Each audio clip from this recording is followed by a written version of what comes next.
gente, sejam todos muito bem-vindos ao nosso culto. Você que nos visita, você que já faz parte da nossa comunidade, é muito bom ter você com a gente, é um prazer te receber aqui. Vim aqui dar alguns avisos bem rapidinhos para vocês, então vamos lá. Primeiramente, não se esqueçam de nos acompanhar nas nossas mídias sociais, porque é por lá que a gente vai estar postando todas as nossas programações e avisos também. Então, nosso Instagram é @ccbetsaida, YouTube Betsaida Rio Claro e nosso Facebook Comunidade Cristã Betsaida. Não se esqueça de nos acompanhar, de seguir, de curtir nossas redes sociais. Lembrando também que já é importante você parar e dar o seu like nesse vídeo, tá bom? Que ajuda bastante. Se inscrever no nosso canal caso você não seja inscrito ainda. Compartilhe com seus amigos, familiares e ative o sininho de notificação para você não perder nada do que for postado aqui no nosso YouTube, tá bom? E como vocês já sabem, agora o nosso tempo de louvor fica aparecendo um código no canto da tela, onde você vai ser direcionado para um formulário. Caso você queira deixar algum pedido de oração, uma necessidade, você pode estar acessando esse formulário. E também lá tem um videozinho rápido sobre a nossa comunidade e os dados da nossa conta, caso você queira contribuir com uma oferta ou fazer a transferência do seu dízimo, tá bom? Um beijo, bom culto e Deus abençoe. Bom dia, queridos, na graça e na paz de Jesus. É um prazer nós estarmos essa manhã mais uma vez juntos, né? E separados ao mesmo tempo para adorar ao nosso Deus.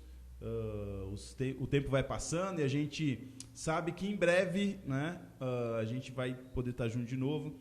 Enquanto isso, a gente vai fazendo aquilo que a gente pode fazer em relação ao uso da tecnologia para a gente poder estar juntos, né, para adorar ao nosso Deus. Eu espero que a sua semana tenha sido muito boa, tenha sido uma semana abençoada, de vitórias espirituais principalmente, e eu espero que essa manhã o seu coração esteja muito grato, muito cheio de expectativa para adorar ao Senhor, para ouvir a sua palavra, para nós depois também participarmos da mesa do Senhor juntos também com a Santa Ceia. Eu quero ler com você apenas um versículo, você não precisa abrir se você não quiser, está em Isaías capítulo 30, versículo 15, que diz assim: porque assim diz o Senhor, Deus, o Santo de Israel, em retornar e descansar, vós sereis salvos. Na quietude e na confiança estarão vossa força, e vós não quisestes. O profeta Isaías está falando ao povo, obviamente, e eu gosto muito desse versículo. Tem uma canção que eu ouço bastante, que é baseada nesse versículo, é uma canção que fala bastante comigo, e ele é uma verdade para nós, né? Nós precisamos aprender a confiar em Deus de uma maneira prática, de uma maneira cheia de fé, não apenas, né, nas canções, né, naquilo que a gente fala, mas de verdade. O texto vai dizer, olha, em se aquietar, né, está a vossa força, em confiar em Deus está a vossa força, não, né, não no seu, né, na força do seu braço, naquilo que você pode fazer, mas em descansar, né, na quietude, na confiança, em descansar está a sua salvação, está a sua força. Que nessa manhã eu queria convidar você a descansar na presença de Deus, a repousar na presença de Deus. Eu queria convidar você a confiar nele nessa manhã, a se aquietar em seus braços, como diz o Salmo, como uma criança, né, logo depois que acaba de mamar, se aquieta nos braços de sua mãe, que a gente possa ter esse desejo nessa manhã. Eu não sei como foi sua semana, eu não sei se foi uma semana cheia de lutas, eu não sei se foi uma semana difícil, eu não sei se foi uma semana muito boa. O fato é que se nós estamos juntos aqui, Deus convida você a se aquietar nesse tempo, a deixar de lado tudo aquilo que pode distrair você, que está tentando captar a sua atenção, pensamentos, sentimentos, emoções, não importa. E você nessa manhã de domingo possa se aquietar na presença de Deus, o adorá-lo de todo o seu coração, ouvir a sua palavra de coração aberto e participar daquilo que Deus tem para você nessa manhã. Eu espero muito que Deus abençoe você, sua família, durante esse nosso culto aqui. Vamos orar juntos? Pai querido, em nome de Jesus, eu te louvo por essa manhã, te louvo porque a tua palavra diz que a misericórdia do Senhor se renova a cada manhã. E se nós estamos aqui, é porque nós podemos participar disso, podemos participar dessa misericórdia, Deus, renovada. Eu te louvo por isso. E nessa manhã entregamos ao Senhor a nossa vida, entregamos a nossa adoração, entregamos esse culto ao Senhor. Pai, esperamos que esse tempo que tivemos na Tua presença, ó Deus, seja um tempo maravilhoso para o nosso coração. Ensina-nos a ficar na quietude, ensina-nos a repousar, ó Deus, e ver isso como uma força, ó Deus. Ensina-nos, ó Deus, a confiar em Ti em todo o tempo, em todas as coisas, Pai. Eu abençoo cada família, cada casa, onde quer que cada pessoa esteja, ó Deus, na transmissão desse culto, em qualquer parte do mundo, Senhor, que a presença do Senhor, ó Pai, possa ser, ó Deus, manifestada, ser percebida, Senhor, nessa manhã, enquanto adoramos ao Senhor com canções, enquanto ministramos a Sua palavra, enquanto participamos da ceia do Senhor, Pai. Em nome de Jesus, obrigado, Deus, porque o Senhor é um Deus bom. Queremos entregar aquilo que o Senhor merece nessa manhã, Senhor, em nome de Jesus, que ao acabar essa transmissão, esse culto, possamos ser revigorados pelo Senhor, Deus, possamos ser atraídos, ó Deus, possamos ser transformados, ó Deus, pelo Senhor, em nome de Jesus. Abençoa mesmo, Deus, cada pessoa, cada família, do mais novo ao mais velho, em nome de Jesus. Amém. Vamos adorar ao Senhor juntos nessa manhã, e eu tenho certeza que Deus vai tocar o seu coração, vai abençoar a sua vida nessa manhã.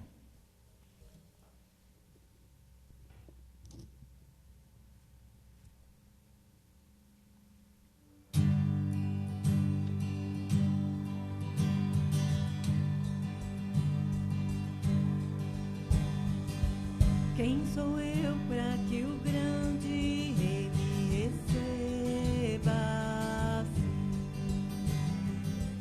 Me perdi, Ele me encontrou, seu amor por mim, seu amor por mim. Quem Deus liberta, livre enfim será. Sou filho de Deus, sim, eu sou. Sua graça me resgatou, me purificou.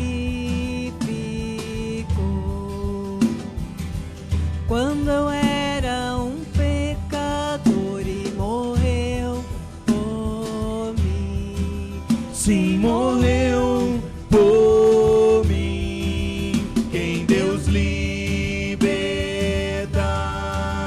Livre enfim será. Sou filho de Deus, sim, eu sou. Em tua casa, ó Pai, há um lugar pra mim. Sou filho de Deus, sim, eu sou. Escolhido, perdoado, eu sou quem dizes que eu sou. Tu és por mim até o fim. Eu sou quem dizes que eu sou. Escolhido, perdoado, eu sou quem dizes que eu sou. Tu és por mim até o fim. Eu sou quem dizes que eu sou. Eu sou quem dizes que eu sou. Eu sou quem dizes que eu sou. Quem Deus liberta, livre enfim será. Sou filho de Deus, sim, eu sou. Em tua casa, ó Pai, há um lugar pra mim. Sou filho de Deus, sim, eu sou. Escolhido, perdoado, eu sou quem dizes que eu sou. Tu és por mim até o fim. Eu sou quem dizes que eu sou.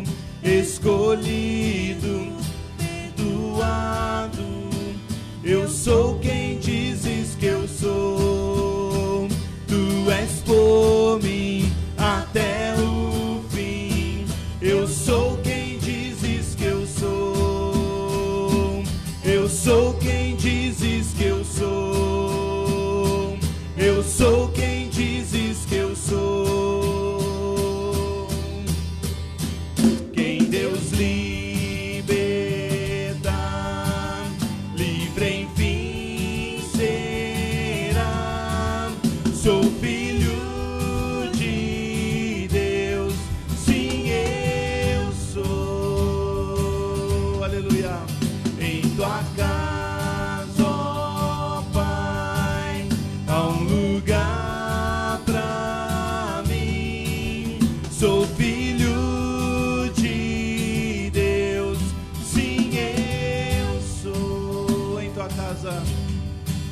Em tua casa, ó Pai, há um lugar pra mim.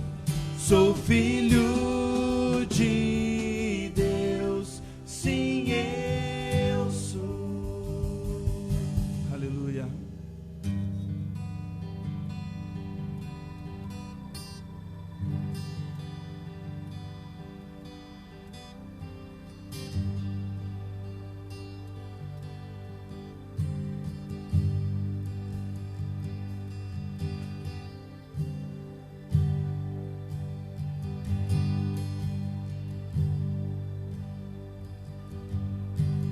Deus, Rei meu, não há outro além de ti,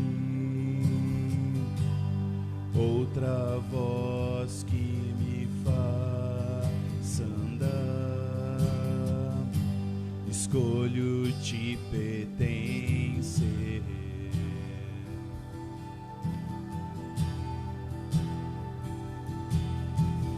Grande eu sou, tua justiça e perdão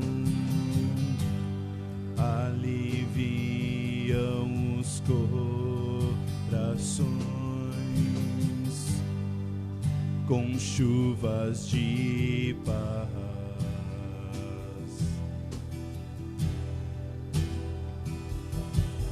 Escrita está sua verdade sobre nós, nada nos afastará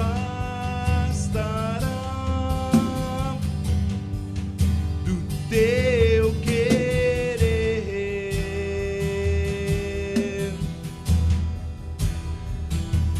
Majestoso Pai, o teu trono jamais terá fim.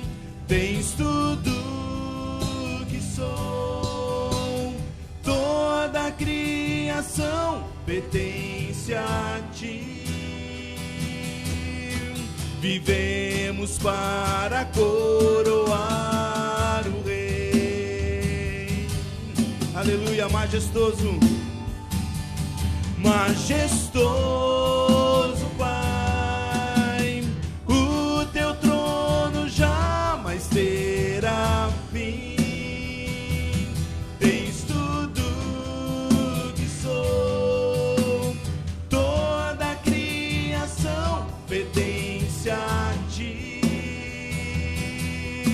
Vivemos para coroar o Rei.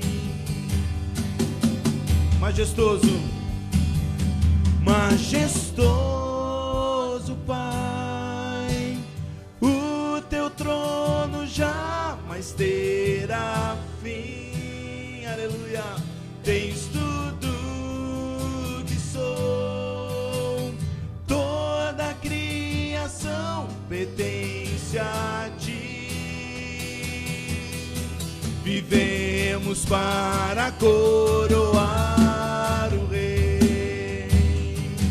Mais uma vez para terminar.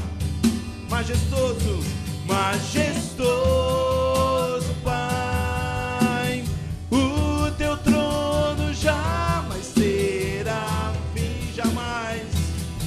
Tens tudo que sou, toda a criação pertence a ti. Vivemos para coroar o Rei.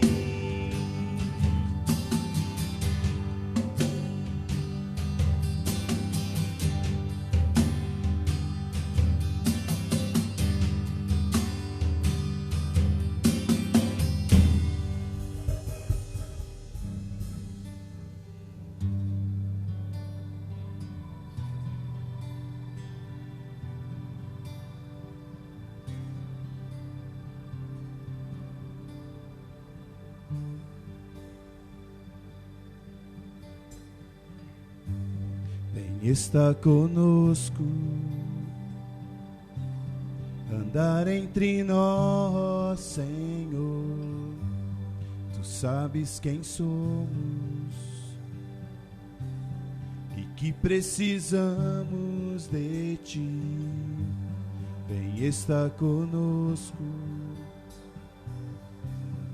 andar entre nós, Senhor. Tu sabes quem somos e que precisamos de Ti. Vês o coração e sabes que nós somos pó.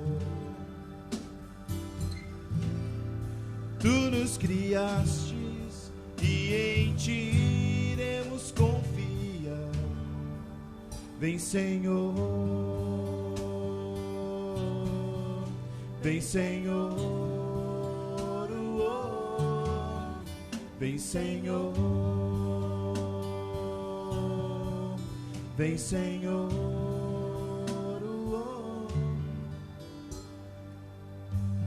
vem estar conosco, andar entre nós, Senhor. Sabes quem somos e que precisamos de Ti. Vês o coração e sabes que nós somos pó.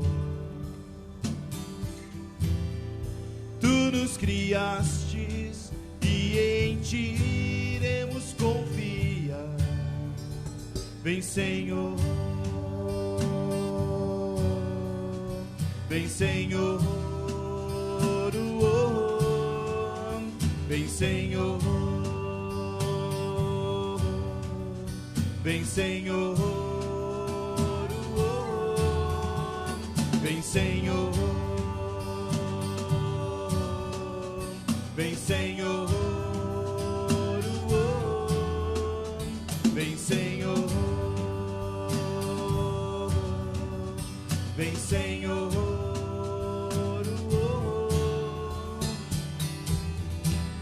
Vês o coração e sabes que nós somos pó. Tu nos criastes e em Ti iremos confiar. Vem, Senhor, vem, Senhor,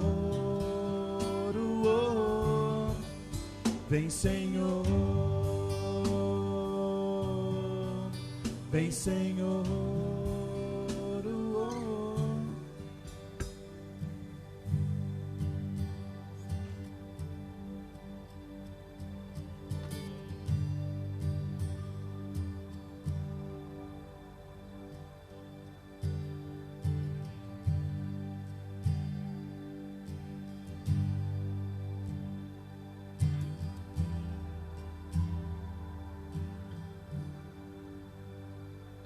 O que eu poderia Te dar, além da canção de amor, ó Deus, entrego o que sou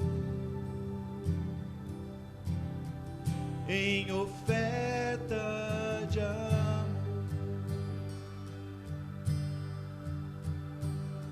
Salvaste minha vida da morte e me deste o perdão com misericórdia que nunca tem fim.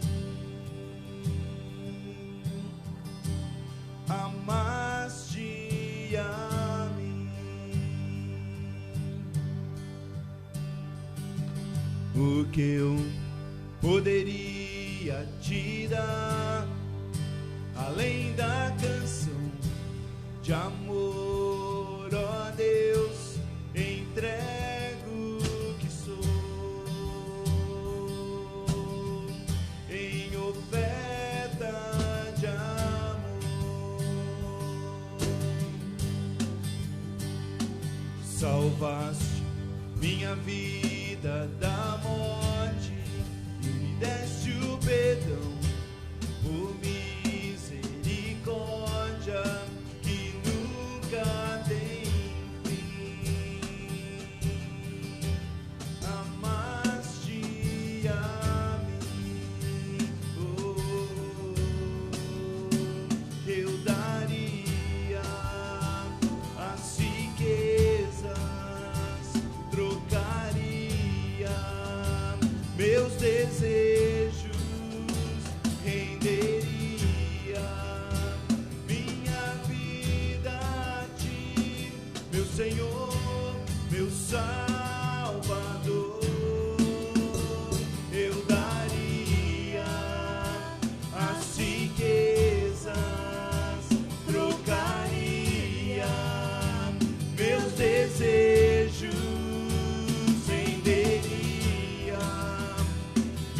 obrigado, Deus, por essa misericórdia, Deus, que jamais tem fim, por tão grande amor. Recebe a nossa adoração, Deus, nessa manhã, porque Tu és digno de tudo, Senhor.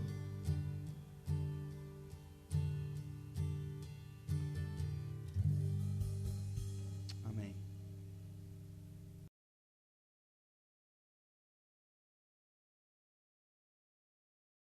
Depois de louvarmos o nosso Deus, nós vamos compartilhar da sua palavra, da mensagem dessa manhã. Eu espero que seu coração possa ser atingido nessa manhã. Eu espero que seu coração possa ser afetado positivamente, possa ser transformado, impactado, justamente porque a gente vai falar sobre o coração, que é o centro de comando da nossa vida, e nós vamos conversar um pouquinho a respeito disso e entender um pouquinho a respeito de como a dinâmica bíblica nos fala a respeito dessa questão do coração e tudo mais. Essa semana foi bem interessante no que diz respeito ao preparo da mensagem, né? Durante a semana eu vou estudando, fazendo as minhas devocionais, né? A gente tem o nosso período lá de oração ao meio-dia e eu sempre estou atento, né, ao que Deus quer falar para a comunidade no final de semana, que mensagem transmitir. E essa semana, interessante porque essa palavra ficou o tempo todo aqui no meu interior, né, e tudo mais. E num dos períodos de devocional e tal, eu falei, Deus, falei para mim, nossa, eu estou em dúvida, tenho algumas mensagens, mas eu quero ouvir Deus em relação a isso e tal. E tive uma experiência lá que mostrou bem interessante no meu período devocional, de que era sobre isso que Deus queria comunicar. E eu tenho certeza então que pode abençoar a sua vida nessa manhã. O texto que nós vamos falar é um texto que está dentro do Sermão do Monte, das Bem-aventuranças, que é apenas o versículo 8 do capítulo 5 de Mateus, que diz: Bem-aventurados os limpos de coração, pois verão a Deus. O Sermão do Monte, eu não vou falar sobre o Sermão do Monte, não vou aprofundar em relação ao Sermão do Monte, nós vamos usar esse versículo para falar a respeito do coração, mas você sabe, talvez você saiba, você que está assistindo esse culto, o Sermão do Monte, Jesus, né, após chegar e anunciar o reino de Deus, ele, né, está diante de uma grande multidão que o seguia, e ele então, né, faz um longo sermão, um longo discurso sobre vários temas, várias realidades da vida cotidiana das pessoas. Ele vai falar sobre diversos assuntos e o impacto do reino de Deus a partir dessa nova proposta que era o reino de Deus. E esse discurso, né, começa com um sermão chamado as Bem-aventuranças. Então Jesus vai falando uma série de comportamentos ali, né, de consequências, né, de causa e efeito no que diz respeito às bem-aventuranças. Bem-aventurados tal coisa, por quê? Então Jesus vai trazer uma série de ensinamentos sobre isso, sobre esse novo comportamento do reino de Deus que ali estava sendo inaugurado na sua pessoa, né? Na pessoa de Jesus.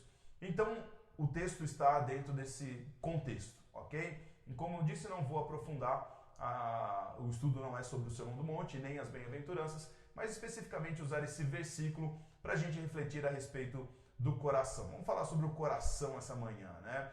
E é interessante a gente entender que o pensamento, né, cristão a respeito do coração, do que significa o coração, é diferente de qualquer abordagem aí que a humanidade já teve. Na semana passada eu falei um pouquinho a respeito disso, mas não especificamente do coração, mas ao longo da história da humanidade, quando a gente pensar nos antigos e também no pensamento moderno, a gente vai ter duas abordagens a respeito disso. Os grego-romanos, né, eles entendiam que a paixão, os sentimentos, eles estavam ligados ao corpo, ao passo que a mente, a razão, estavam ligados à alma, ao espírito, né? Então, para você ser uma pessoa virtuosa, na verdade, a sua mente, ela tinha que subjugar os seus sentimentos, ela tinha que, para você, a razão, né, ela precisava vencer o sentimento, vencer a emoção, né? A virtude estava em você então controlar e sufocar as emoções. né? Ou seja, se você quisesse ser uma pessoa virtuosa, se você quisesse ser uma pessoa cheia de virtudes, você colocaria a sua razão, né, acima dos seus sentimentos, tá?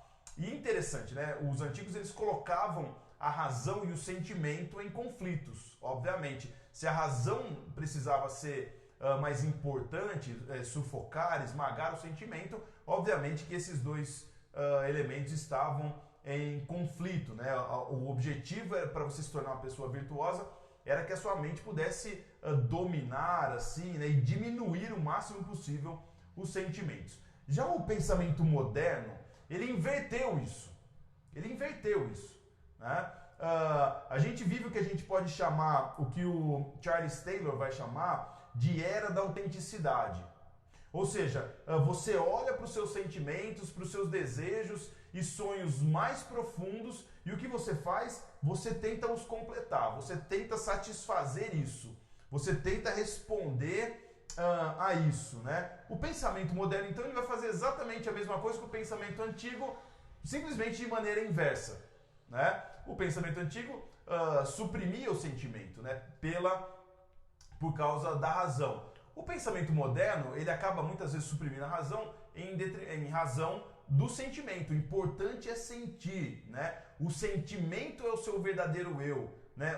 As profundezas do que você sente, da sua emoção, é aquilo que acaba definindo você, né? Os antigos, né, os greco-romanos, por exemplo, eles entendiam então que você dar vazão, você viver pelos seus sentimentos, isso era falso, era um falso eu, certo? Já o pensamento moderno, né, essa era da autenticidade, né, reverteu isso.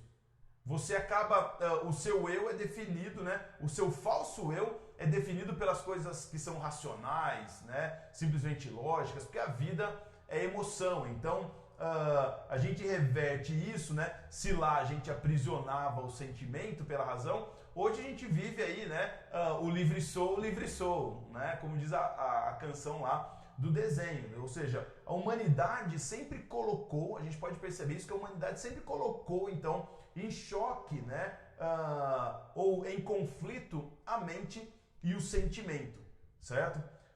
O pensamento cristão a respeito do coração, ele vai ser único na humanidade.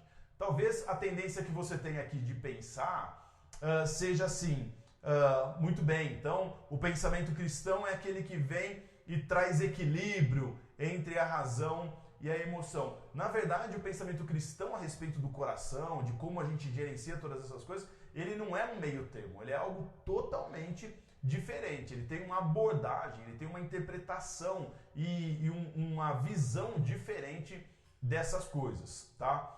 O pensamento cristão a respeito, né, do coração, ele é único na humanidade. Ele não tem a ver nem com esse pensamento antigo e muito menos com esse pensamento moderno, tá? Basicamente, biblicamente, o coração, por isso que é o título dessa mensagem, né? Ele não é simplesmente o lugar das emoções, o que abriga, né, os sentimentos, certo? Biblicamente, ele vai além disso. E aqui eu já gostaria que você começasse a ter uma atenção muito importante, ok? O pensamento bíblico a respeito de tudo isso que a gente está falando nessa introdução, ele é único. Ele não é um equilíbrio entre o que os greco-romanos pensavam a respeito de suprimir a emoção e muito menos um pensamento moderno, né, de que o importante é você ser livre, o importante é você ser feliz, tá? É até interessante isso. Vamos imaginar, né? Alguns séculos atrás, se você, não sei se você já assistiu os Vikings e tal, mas alguns séculos atrás, se você encontrasse um cara daquela época na rua e ele realmente pensasse assim, livre sou, eu tenho que colocar os meus sentimentos para fora, ele ia matar uma pessoa na rua, né? Então, ou seja, a gente tem que tomar cuidado em entender isso também, né? O que hoje pra gente é um negócio totalmente absurdo, anos atrás, séculos atrás, era uma coisa então que era comum culturalmente. Então, assim, a gente tem que entender isso. Por isso que o pensamento cristão, ele não é simplesmente um equilíbrio, muito menos um pensamento como dos greco-romanos ou como o pensamento moderno que a gente tem. E aqui então a gente precisa entender isso biblicamente. E entender o que a Bíblia fala a respeito do nosso coração. A partir daqui nós vamos aprofundar um pouquinho Eu quero que você olhe e reflita isso dentro da realidade que você vive. Essa mensagem não é para que você olhe para mim simplesmente ou olhe para fora. É uma mensagem que você deve olhar para dentro. E é um lugar onde só você consegue identificar e Deus consegue identificar. Ok? É importante que você consiga ir para as profundezas aí do seu interior, que você consiga, na verdade, fazer, né, um diálogo interno que é promovido também pelo Espírito Santo de uma maneira que você possa realmente compreender e acessar o que nós estamos transmitindo aqui nessa manhã. Então, biblicamente, o coração não é apenas o lugar das nossas emoções, né? Biblicamente, ele é o lugar daquilo que está depositado, arraigado, aquilo que você mais confia e mais está comprometido. Então, biblicamente, o coração é o lugar que abriga aquilo que você mais confia. É o lugar que abriga aquelas coisas que você está mais comprometido. Biblicamente é isso que se fala a respeito do coração. Então veja como é uma abordagem diferente simplesmente da gestão, né, das nossas emoções, ou simplesmente um impor da nossa razão, ou acessar a nossa razão. O coração na Bíblia significa o centro de comando da nossa vida. Significa o lugar de habitação daquilo que você mais confia e mais está comprometido. Por exemplo, em Provérbios capítulo 3, versículo 5, vai dizer pra gente: confie no Senhor de todo o seu coração. Esse é uma abordagem já pra gente em relação ao que é o coração. Confie no Senhor de todo o seu coração. Ou seja, o coração é o lugar onde aquilo que você mais se apega e confia é abrigado. Por exemplo, Mateus capítulo 6, nesse mesmo contexto que Jesus está falando aqui, tá? Nesse mesmo sermão que ele vai continuando depois, ele vai dizer o seguinte: aonde estiver o teu tesouro, ali estará o teu coração. Ou seja, o local, né, aquilo que for mais importante, aquilo que você estiver mais comprometido na sua vida, é aquilo que define o lugar que o seu coração está. Provérbios 4, 23 também vai dizer pra gente: olha, acima de todas as coisas que você deve guardar, proteger, você deve guardar o seu coração. Porque é do seu coração que fluem todas as fontes da vida. Então a Bíblia deixa claro pra gente, né, que as coisas que você mais confia, as coisas que você mais espera, as coisas que mais agarram a sua imaginação, ok? O centro da sua atenção, dos seus compromissos, onde quer que estejam, isso vai afetar a sua mente, a sua vontade e as suas emoções. Por quê? Porque a sua mente, a sua vontade, as suas emoções vêm do lugar das confianças, vêm do lugar da onde você confia nas coisas, ou vem do lugar da onde você está comprometido. A Bíblia é clara então pra gente em relação a isso. O coração, ele é o centro que comanda a nossa vida. O coração é aquilo que abriga a nossa mente, a nossa vontade e também as nossas emoções. Então por isso que ele é o centro de comando. Então a Bíblia vai dizer pra gente que a partir daqui é que a nossa vida começa. Então, querido, você precisa perceber isso. Por isso eu digo pra você, faça essa pergunta pra você. Quais são as coisas arraigadas? Você pode até querer, entre aspas, né, iludir a si mesmo. Mas quando você faz uma análise profunda disso, o Espírito Santo te convida nessa manhã a fazer essa análise profunda. Quais são as coisas que você mais confia? Eu não estou dizendo assim, eu confio no meu amigo, eu confio nas pessoas da minha família. Não é disso que a Bíblia está falando. É onde você deposita a sua confiança de salvação. É onde você deposita a sua confiança de vida, de tudo. De tudo. É aquilo que você considera digno do seu comprometimento total. É algo que você considera e você se apega de uma forma que sem aquilo, as outras esferas da sua vida, a mente, os seus desejos, suas emoções, as suas vontades, elas não teriam sentido. Elas não seriam de forma alguma preenchidas. Então, é aí que reside, né, a essência do coração. O lugar onde habitam a confiança e o nosso compromisso. E é fácil a gente perceber. Eu sempre digo isso em relação ao meu trabalho, por exemplo. Motivação e comprometimento, elas são coisas que andam juntas. Motivação, motivo para fazer alguma coisa. Comprometimento é ter a disciplina para fazer aquilo. Motivação e comprometimento, elas são coisas que caminham juntas. Por exemplo, você quer perder peso. E aí você se compromete naquela semana e você faz um plano que você quer perder 2 quilos numa semana. Aí você se esforça, você se compromete com aquilo que você quer. Aí, no final da semana, você perdeu os 2,5 kg. O que vai acontecer na semana seguinte? Você vai encontrar ainda mais motivos para fazer. Ao encontrar mais motivos para fazer, você vai se comprometer de novo. Então, eu vou fazer porque eu tenho um motivo para fazer, eu estou tendo resultado. E à medida que você vai tendo resultado, você então se compromete para continuar fazendo. Então, motivação e comprometimento são coisas que andam juntas. É isso que a Bíblia fala que o nosso coração faz. O nosso coração, ele se move, ele se compromete com os motivos que a gente tem na vida que valem a pena a gente se comprometer. Então, eu espero que você faça uma análise profunda. O coração é o lugar daquilo que você mais confia, daquilo que você mais está comprometido. Santo Agostinho, ele escreveu um livro chamado As Confissões. E esse livro, ele chacoalhou o mundo, né, quando foi escrito, porque Santo Agostinho, ele vai dizer o seguinte, o pensamento que dominava era esse pensamento que suprimia as emoções, que, né, dizia que as emoções não eram coisas boas e uma pessoa virtuosa conseguia diminuir os sentimentos e tudo mais.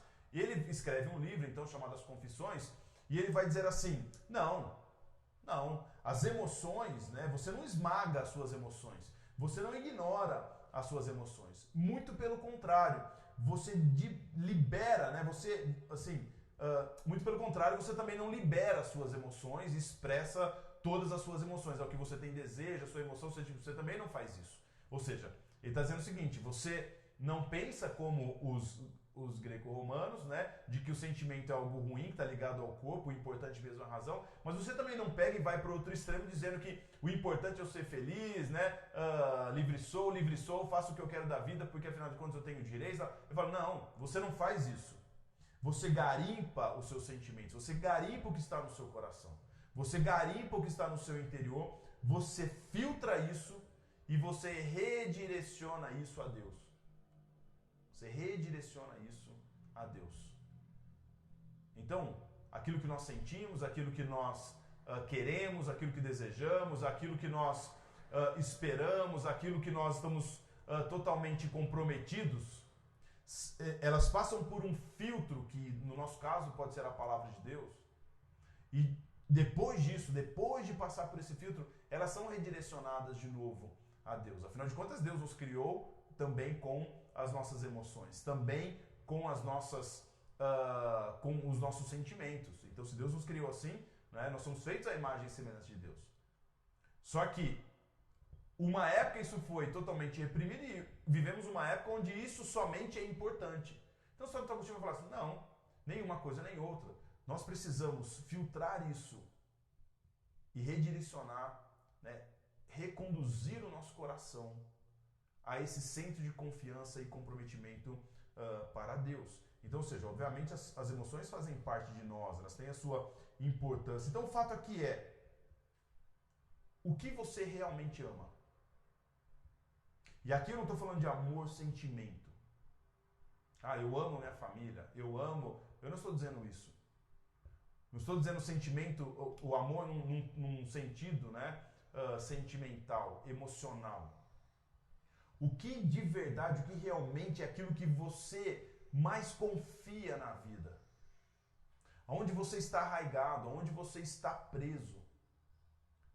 aquilo que dá sentido para você como um salvador. Como um salvador. Algo que se você não tiver, a sua vida perde o sentido. Ela perde o compromisso. Essa é a grande pergunta aqui.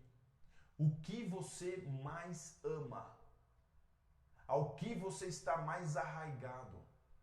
Ao que você está mais comprometido?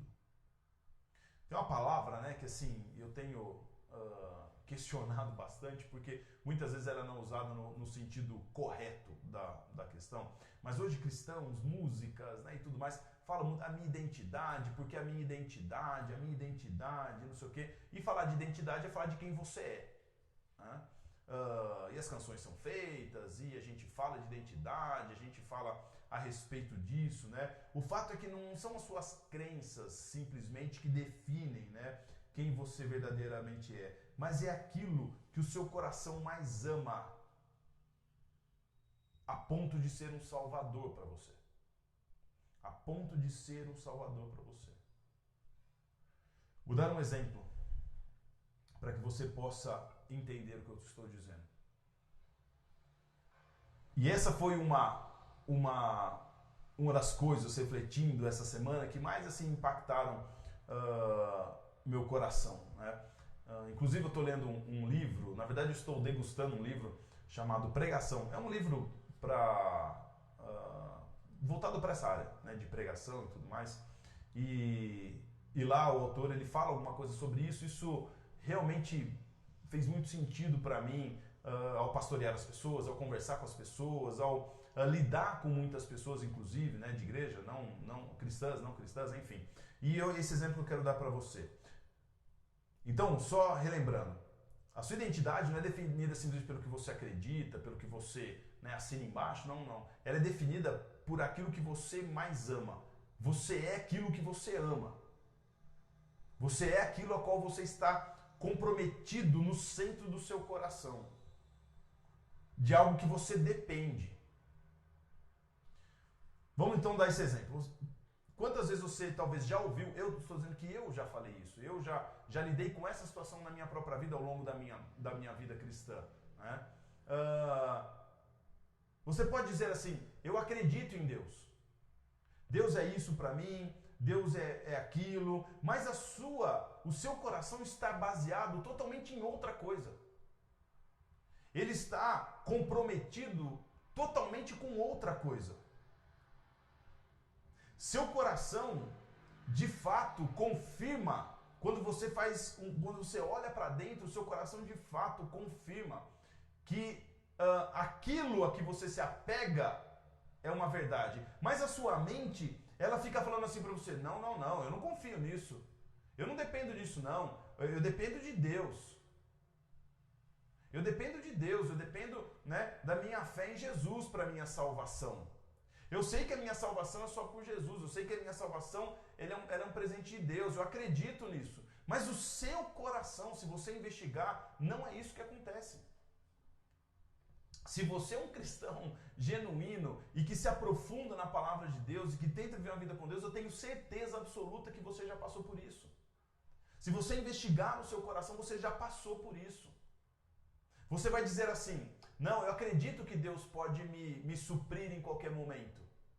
Mas aí vem uma situação como essa, por exemplo, que a gente está vivendo, e os nossos empregos, o nosso dinheiro, algumas das nossas coisas da nossa vida em relação à vida profissional, por exemplo, elas ficam em ameaça, nós nos afundamos. Emocionalmente, mentalmente. Tá vendo como o coração, aquilo que a gente confia no coração, ele acaba afetando a nossa mente, a nossa vontade e as nossas emoções? Você fica mal, você fica triste, você fica mal-humorado, você fica ansioso, você fica questionador, você fica em dúvida.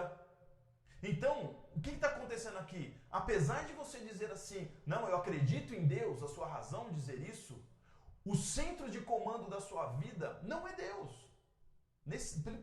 Pelo menos nessa situação.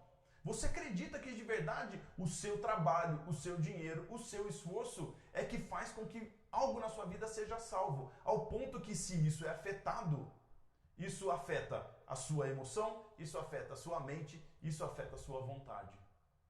Eu estou dizendo, eu já passei por isso.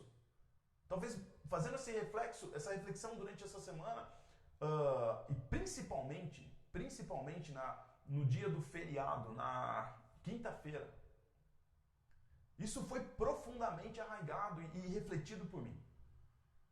Profundamente. Pensando a respeito disso, de situações como isso é verdade. É uma batalha mesmo, é uma coisa que tenta capturar. Essa é a batalha que a gente enfrenta na vida. É a batalha pelo coração. Ok? É a batalha pelo coração. O diabo ele quer captar o seu coração para que ele não seja comprometido em todos os sentidos com Deus. Isso que eu estou dizendo para você é algo muito profundo. E se você investigar o seu coração, você vai descobrir isso. Você diz, não, eu acredito em Deus. Olha, não, minha fé está em Jesus. Mas quando situações ao seu redor, algumas situações que afetam onde o seu coração está comprometido, você, apesar de você dizer isso, o seu coração te mostra algo diferente. Diferente. Então isso aqui, o que a gente está falando, é muito importante. Muito importante.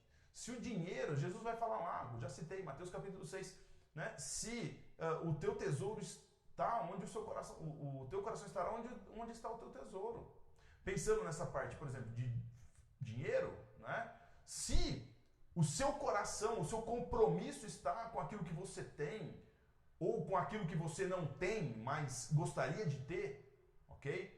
Ganância não tem nada a ver com quem tem, mas talvez tenha muito mais a ver com quem não tem, gostaria de ter e é infeliz porque não tem. Então, se o seu compromisso tem a ver com isso, se a sua confiança está nisso, se parte disso for minimamente abalada, a sua mente vai ser abalada. Você vai ficar em dúvida, as suas emoções ficarão abaladas, você vai ficar preocupado.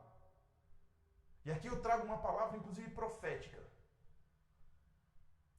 Muitas das coisas que as pessoas, inclusive cristãos, estão experimentando em suas vidas emocionais, mentais, relacionais, na sua vontade, elas passam porque Deus não está profundamente arraigado no coração. Não é o compromisso verdadeiro do coração.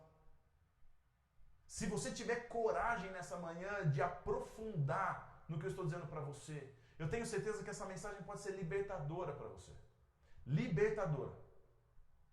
Libertadora de verdade. Muito do que nós experimentamos hoje é porque aquilo que a gente se apegou demais e tomou um compromisso no nosso coração demais, se isso é afetado, nós ficamos mal. Nós dizemos com a nossa boca, não, Deus é bom, mas no nosso coração não diz isso.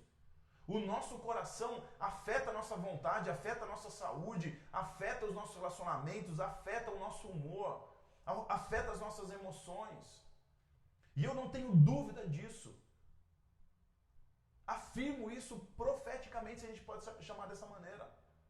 Se nós reordenarmos, como o Santo Agostinho diz aqui, se a gente reordenar o nosso coração, passar tudo que a gente sente pelo filtro da palavra de Deus e reordenar o centro de comando da nossa vida em Deus, nós seremos curados de uma série de coisas. Uma série de coisas. Isso é muito importante. Muito importante.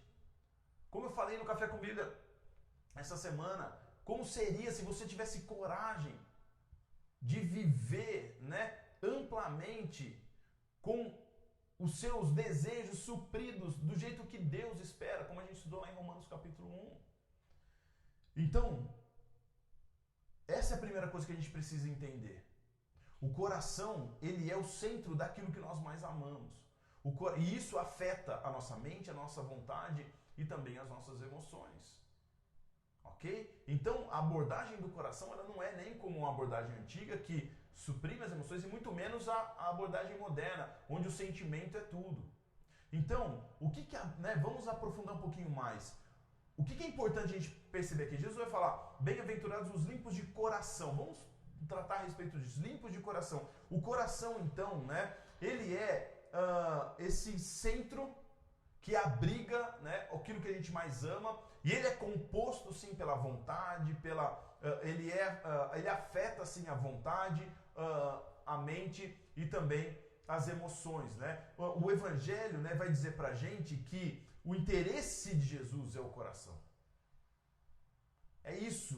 O interesse do Evangelho é o coração. Lembra Jesus, as suas discussões, as suas brigas com os fariseus, por exemplo. Você pode ver, a questão de Jesus com os fariseus tinha a ver com o estereótipo que eles traziam, mesmo afirmando que eles amavam a Deus, mas o interior deles era um interior corrompido. Certo? Vocês fazem tudo aí, tá tudo, né, para fora, tudo certo, mas lá no fundo o coração de vocês é distante de Deus. E ali é pior ainda, porque Jesus está dizendo o seguinte: o jeito que vocês acham que vocês amam a Deus, o cumprimento das regras e tudo mais, esse é o centro de comando da vida de vocês, esse é o Deus de vocês. Ou seja, apesar de dizer uma coisa, o centro de comando dizia a outra. Então, sim, quando Jesus ele argumenta com os fariseus, sempre a gente tem que entender dessa forma. O interesse do Evangelho é o coração. O coração, então, ele ocupa aí um lugar central no ensino de Jesus, na busca de Jesus, mais do que intelecto, mais do que emoção. Jesus, ele quer ir aí dentro de você. Ele não quer simplesmente mudar você. Ele quer transformar o centro de comando da sua vida. Ele quer transformar aquilo que afeta o que pode mudar você. Está me entendendo? Ele não quer simplesmente mudar você, mudar o seu comportamento, porque ele sabe que o que precisa é que o seu coração seja afetado para que você mude. Então, ele não quer mudar você, ele quer te transformar, e o interesse do Evangelho é a transformação do coração. Então, por que Cristo então acabou colocando bastante essa ênfase sobre o coração? Por que a sua mensagem era direcionada, né, para o interior das pessoas? Me veio um exemplo aqui. Jesus está diante de Bartimeu, o cego, e ele está cego. E Jesus chega para ele e fala assim: o que você quer? Porque ali, eu tenho certeza, Jesus ele não quer simplesmente afetar algo que vai mudar a sua vida do cego Bartimeu, simplesmente fazer com que ele deixe de ser cego e passe a ver. Jesus quer saber se, né, o que está ali, ele quer transformar ele por inteiro. Ele quer ir lá no coração dele. Então, por que Jesus ele dá uma ênfase sobre o coração e não apenas sobre o comportamento e aquilo que é externo? Porque simplesmente o cristianismo começa com uma pergunta, querido. O Evangelho começa com uma pergunta: qual é o estado do seu coração? O Evangelho começa aqui. Por isso que Jesus não se preocupou em abordar comportamentos, coisas externas, porque o Evangelho da graça, ele começa: qual é o estado do seu coração? O que você mais ama, que afeta tudo na sua vida? Isso é muito importante a gente entender. Então, o coração ele é relacionado com todo homem, com a totalidade do homem. O coração é esse centro de comando relacionado à totalidade do homem, a mente, a vontade e as emoções, certo? Outra coisa, o coração, por que Jesus se interessa por isso? Primeiro, então, porque o coração do homem ele é aquilo que afeta a mente, o desejo e as emoções. Mas também porque o coração do homem ele é um manancial de dificuldades. Jesus, no capítulo 15 de Mateus, versículo 19, ele vai falar: olha, é do coração do homem que saem os seus maus pensamentos. Espera aí, se coração e mente, né, basicamente emoção é a mesma coisa, por que Jesus está falando assim, ó, do coração saem os maus pensamentos? Ou seja, o pensamento é afetado do que está dentro do coração. E ele continua o texto, né? Os homicídio é comportamento. Do coração é que nasce um comportamento com desejo de matar. Então, os adultérios, ele vai falar lá os roubos. Ou seja, Jesus vai falar assim: o pensamento e o comportamento eles são frutos do coração. E o coração do homem é ruim. O coração do homem ele tem um centro de comando corrompido pelo pecado. Então, por isso que Jesus não se preocupou com o comportamento. Jesus não quer mudar você nessa manhã simplesmente. Ele não quer deixar que você faça isso ou aquilo. Ele sabe que não há poder em você se isso não começar pelo lugar certo. Por isso que é bem-aventurados os limpos de coração, felizes os limpos de coração, porque eles verão a Deus. Eles conseguirão ver a Deus. Então, o coração, ele está relacionado. Jesus se interessa por isso, porque o coração está relacionado com a totalidade do homem e também é um manancial de dificuldades. Né? Olha só, há uma grande falácia na história, né, nos últimos séculos, que diz que se a gente, né, que todas as dificuldades do homem, elas estão ligadas ao ambiente. Ao ambiente. Se você mudar o ambiente, você muda o homem. Se o seu contexto, o seu ao redor, o ambiente que o afeta, mudar, o ambiente é ruim. Se a gente mudar o ambiente, o homem vai mudar. Isso é uma falácia. Por quê? Porque Deus criou o homem dentro de um ambiente perfeito, como o Éden, por exemplo. Ele colocou Adão e Eva e o homem se corrompeu dentro de um ambiente perfeito. Então isso é uma mentira. A humanidade não vai ser melhor se o mundo for melhor. O Brasil não vai ser melhor se a gente tiver um país mais justo, governado de maneira mais justa. Não vai, porque Jesus já disse, o coração do homem é ruim. Esse é o nosso problema. A gente acha então, a gente negligencia, a gente acha que o ambiente pode mudar, a gente negligencia o fato de que o homem viveu num ambiente perfeito e ele se corrompeu. E é muito importante isso. Jeremias 17,9 vai dizer, né, que o coração do homem é enganoso. A sua doença é incurável. Quem vai entender o coração do homem? Paulo, lá em Romanos capítulo 1, vai dizer que Deus chama a humanidade de loucos. Loucos trocaram a glória de Deus, de um Deus incorruptível, por coisas que Deus criou. Ou seja, deixaram de adorar a um Deus que criou tudo. E em vez de adorar o Criador, passou a adorar coisas criadas pelo Criador. Ou seja, você preferiu adorar aquilo que ele criou, em vez de adorar quem criou. Loucos. Então, assim, não dá para entender. Né?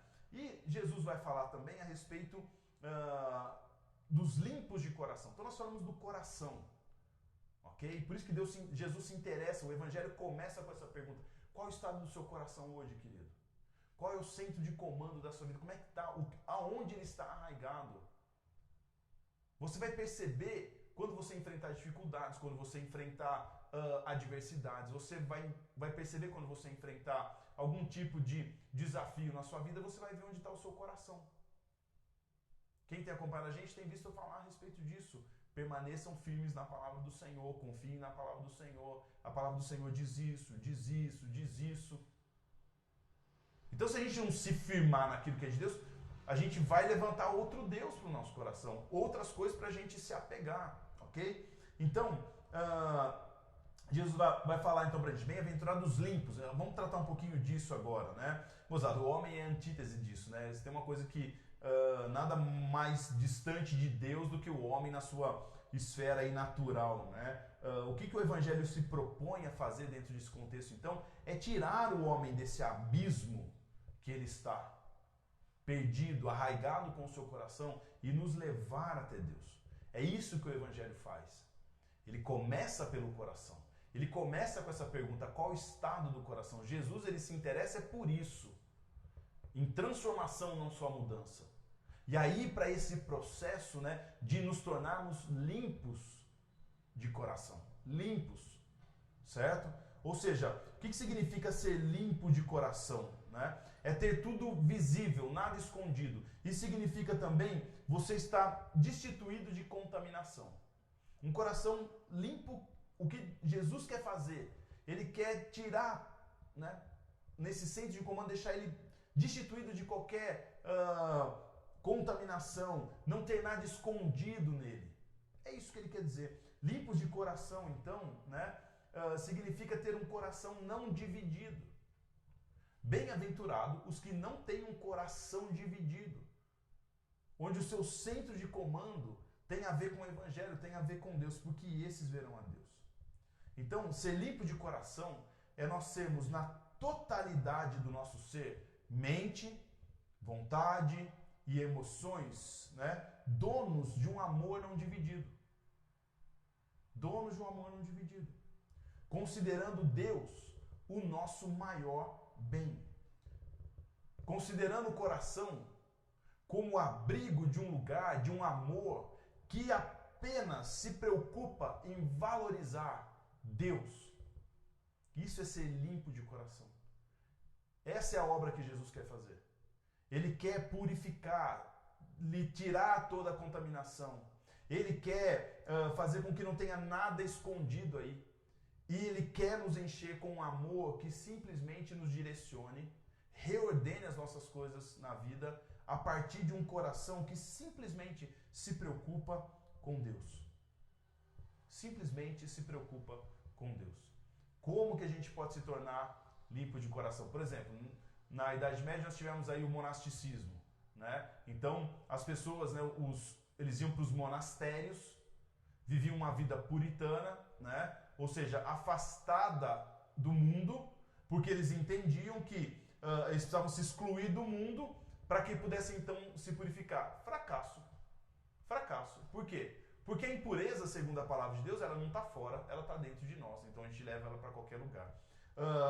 O nosso esforço para isso hoje, não, eu vou tentar, agora eu vou ser uma pessoa mais limpa de coração. Fracasso também. É impossível. Por quê? Porque nós não desejamos o bem naturalmente. O nosso coração não deseja o bem naturalmente. Lembra de Jeremias? O coração, a doença do coração é incurável. Então, por nós mesmos, nós não vamos conseguir. Os nossos salvadores não farão isso pra gente. Nós precisamos de algo mais. Nós precisamos de algo diferente. Só através do Espírito Santo habitando em nós. Essa é uma obra que só Deus pode fazer.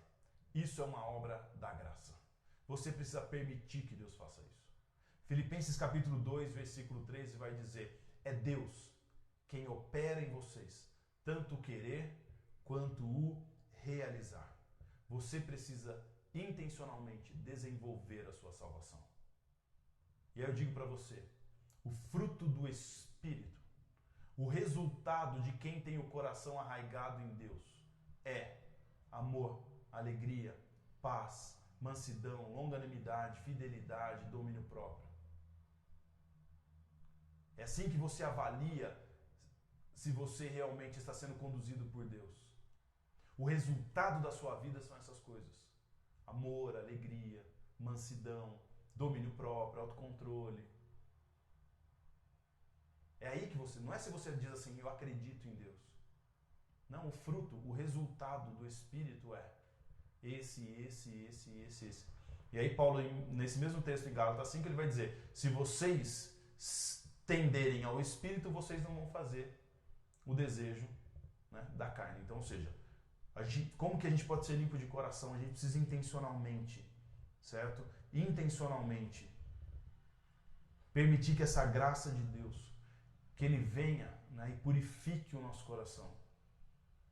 Ele venha e purifique, Ele tire toda a contaminação e que Ele faça com que esse coração seja um coração que não tenha nada escondido. Nenhum deusinho lá levantado, nenhuma outra tábua de salvação, nenhum bote salva-vidas, nenhuma boia salva-vida, não. Que você tenta se apegar, não, é destituir tudo.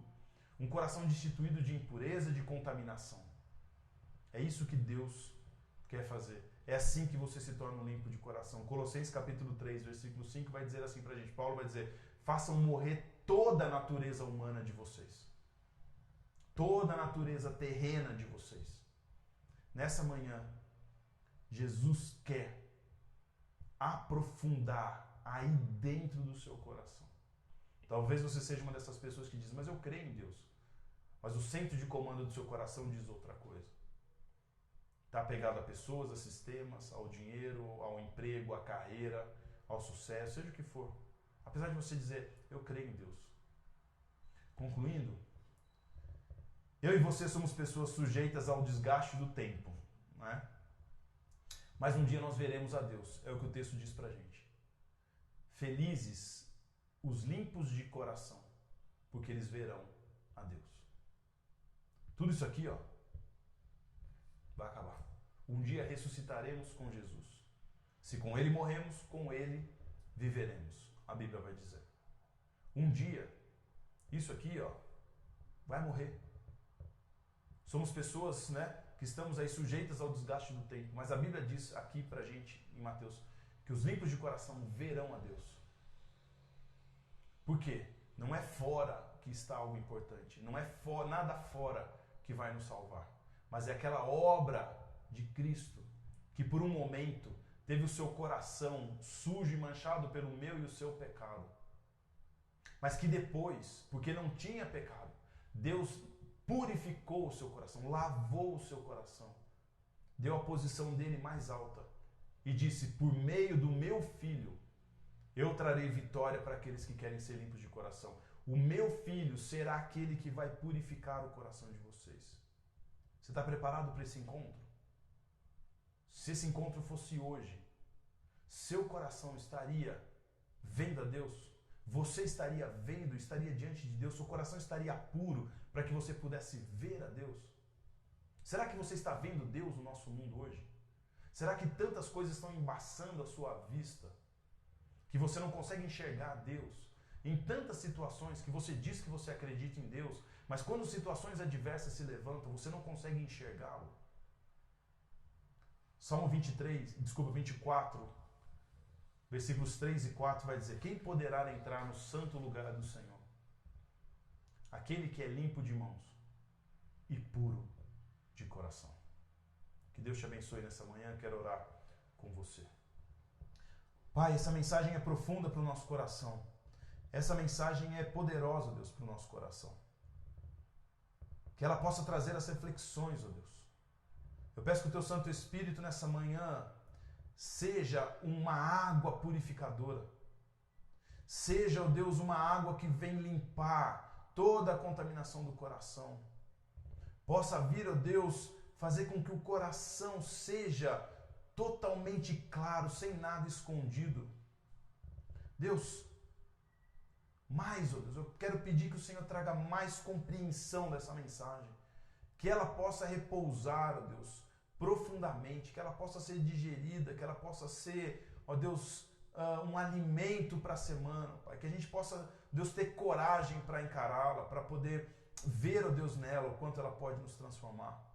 Minha única oração nessa manhã é que o Senhor vá no mais profundo coração nessa manhã, em nome de Jesus. Amém, amém. Deus te abençoe. Nós vamos ter o nosso tempo agora de cearmos juntos, de tomarmos e participarmos da mesa do Senhor juntos. Você deve estar aí com seus familiares, com os elementos. Nós vamos fazer isso neste momento.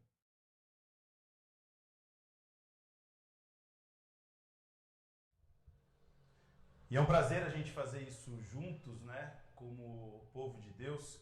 E eu quero ler com você então, nesse momento, que você deve estar aí com a sua família, Ezequiel capítulo 36, versículos 26 a 28. Ezequiel 36, 26 a 28, se você quiser apenas acompanhar a leitura, tudo bem também. Um novo coração vos darei, e um novo espírito eu colocarei dentro de vós. E eu tirarei o coração de pedra da vossa carne e vos darei um coração de carne. E eu colocarei o meu espírito dentro de vocês, e vos farei andar nos meus estatutos, e guardareis os meus juízos e os fareis. E habitareis na terra que eu dei a vossos pais, e vós sereis meu povo, e eu serei o vosso Deus. Esse é um dos textos mais importantes no que diz respeito àquilo, né, que Deus faria por nós. Já que nós falamos do coração nessa manhã, nada melhor do que a gente ler, né, e falar a respeito disso e participar desse momento com base desse texto. Né? Quando Jesus deu a sua vida por nós, foi isso que Ele fez. Ele substituiu o nosso coração de pedra, o nosso coração duro, o nosso coração resistente, o nosso coração com uma doença incurável, como diz Jeremias. E Ele colocou em nós um coração novo. E mais, Ele não fez só isso. Ele pôs em nós o seu espírito com a capacidade de que esse coração pudesse ser governado de maneira diferente, não mais por nós, mas por Ele. Tirarei de vocês o coração de pedra e colocarei um coração de carne, e colocarei também o meu espírito, e vocês seguirão os meus caminhos. Vocês então, porque o Espírito estará em vocês, vocês seguirão os meus preceitos, os meus mandamentos, habitarão num lugar novo, viverão de uma maneira nova. É isso que Jesus naquela cruz fez por nós. Naquele dia, né, reunido com seus amigos, enquanto jantavam na última ceia, Jesus pegou o pão, partiu e disse para os seus discípulos: esse é o meu corpo que será partido por amor de vocês. Comam em memória de mim. Daqui a pouco o meu corpo vai ser totalmente partido, esmagado por causa de vocês. Façam isso em memória de mim.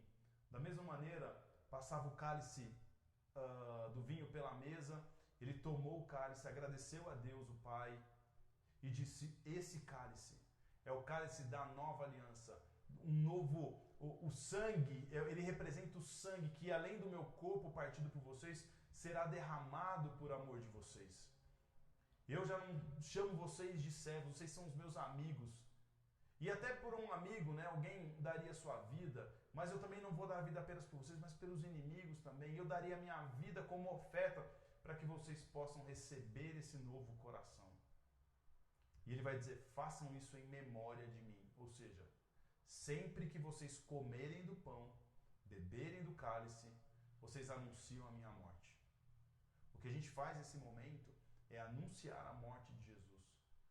É dizer assim: Deus, obrigado pelo teu Filho Jesus, que tirou o nosso coração de pedra, colocou um coração de carne ao dar a sua vida por nós naquela cruz. Você pode fazer isso aí com a sua família.